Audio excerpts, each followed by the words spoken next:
Welcome to my YouTube channel nursing education by Deepak. आज हम देखने वाले हैं कि गेस्टेशनल डायबिटीज मेलाइटस की केस स्टडी कैसे बनाई जाती है। केस स्टडी अगर केस स्टडी और नर्सिंग केयर प्लान में बेसिक सा डिफरेंस है थोड़ा, बाकी दोनों सेम ही होती है। अगर आप नर्सिंग केयर प्लान बना रहे हैं तो आप ये भी बना सकते हैं नर्सिंग केयर प्लान में।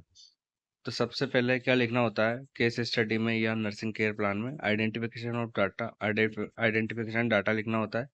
पेशेंट का name of patient, age of patient, इसमें अपन है ऐड कर सकते हैं हस्बैंड नेम भी ऐड कर सकते हैं।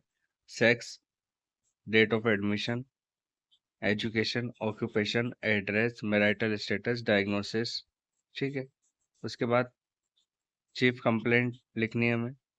तो उसका क्या था? Excessive hunger, excessive thirst, fatigue, frequent urination और नोजिया। फिर प्रेजेंट हिस्ट्री लिखनी है, मेडिकल हिस्ट्री, सर्जिकल हिस्ट्री। उसी तरह पास्ट हिस्ट्री लिखनी है, मेडिकल हिस्ट्री, सर्जिकल हिस्ट्री। फिर फैमिली हिस्ट्री में फैमिली चार्ट बनाना है जिसमें नेम, एज, सेक्स, रिलेशन और हेल्थ स्टेटस लिखना है। उसके बाद फैमिली ट्री बनानी है।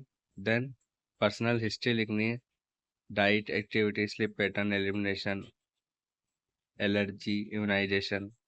उसके बाद हमें फिजिकल एग्जामिनेशन करना है जिसमें जनरल अपीयरेंस क्या होगी, look, body weight, height, weight, skin का कलर कैसा है, टेक्सचर कैसा है, नेक एंड हेड के बारे में लिखेंगे।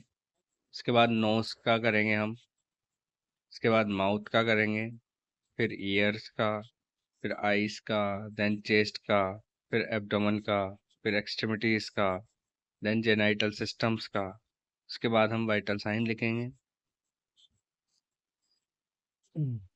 यहाँ तक तो हम नर्सिंग केयर प्लान में भी लिखते हैं। अगर आप नर्सिंग केयर प्लान बना रहे हैं तो यहाँ तक तो लिखना, और अगर केस स्टडी बना रहे हैं तो जैसा है वो तो पूरा लिखना ही है केस स्टडी का।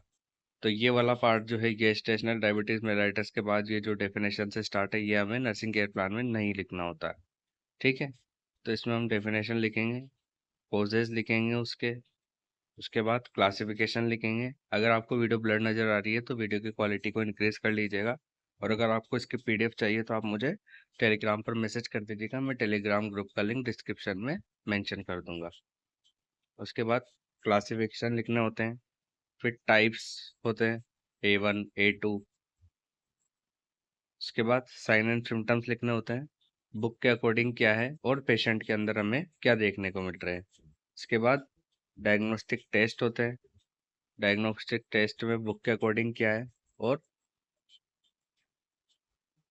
पेशेंट में हमें क्या देखने को मिल रहा है।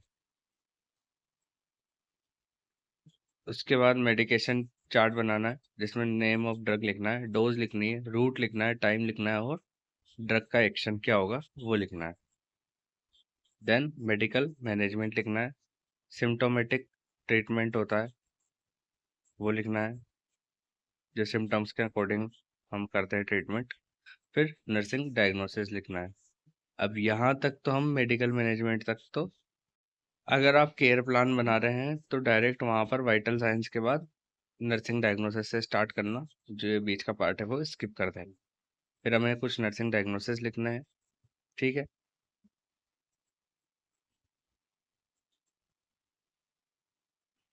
उसके बाद उन नर्सिंग डायग्नोसिस का हमें नर्सिंग केयर प्लान बनाना है। क्या सब्जेक्टिव डाटा है, क्या नर्सिंग डायग्नोसिस है, क्या गोल्स हैं हमारे, क्या इंटरवेंशन है, तो उसे इम्प्लीमेंट करेंगे और इवैल्यूएट करेंगे। तो सबसे पहला जो हमारा असेसमेंट है वो क्या है कि patient says that he have dry mouth, dry skin. ठीक है। मतलब डिहाइड्रेशन हो चुका है उसको, ऐसा हम कह सकते हैं। ये डेज लिखा रहा है ना, ड्राई है ये, है ना, आर है वो एक ही जगह करेक्ट कर लीजिए। फिर सेकंड जो हमारा सब्जेक्टिव डाटा है वो क्या है? Decrease respiratory rate, day mouth, weakness, dry mouth और वीकनेस। ये जो डे डे लिखा हुआ है ना ये ड्राई है ना, इसको करेक्ट कर लीजिएगा आप। ठीक। उसके बाद हमारा जो तीसरा असेसमेंट है वो है patient says that he have in she ना she heavy excessive for food.